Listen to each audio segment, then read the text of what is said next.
سبحان اللہ۔ اللہ نے قرآن پاک کی ارشاد فرمایا یوم ندعو کل اناس بامامہم، کہ قیامت والے دن ہر شخص نو دے امام دے پیچھے پکاریا جائے گا۔ ٹھیک ہے جی، ٹھیک ہے جی، ہر شخص نو او دے امام دے نام تو پکاریا جائے گا۔ حضرت ابو بکر صدیق نے 70 مرتبہ یہ نبی پاک نے پوچھا یا رسول اللہ محشر دا امام ہے کون؟ ٹھیک ہے جی، حضرت ابو بکر صدیق نے پوچھا یا رسول اللہ وہ محشر دا امام ہے کون؟ سرکار نے فرمایا ابو بکر چپ کر، پھر فرمایا چپ کر، پھر فرمایا چپ کر۔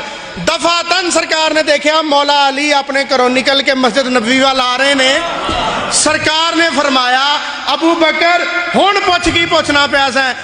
عرض کیتی یا رسول اللہ مینوں اے دسو محشر دا امام ہے کون؟ سرکار نے فرمایا ابو بکر گواہ ہو جا محشر دا امام میرا ویر علی ہے۔ ایتھے کہنا بندا ہے کہ جن نے پھر بھی علی نو چھڈیا او دنیا تے نہیں آخرت تے بھی کی ہو گیا؟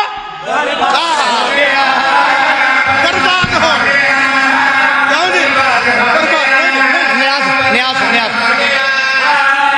تسی اپنی نوکری ادا کیتی، جے تسی محسوس نہ کرو ادھا منٹ کھلو سکتے ہو؟ میں شعر پڑھ لواں۔ برباد ہو گیا حضرات، ایتھے بھی اوتھے بھی قبر چ بھی، آخنا حضرات برباد ہو گیا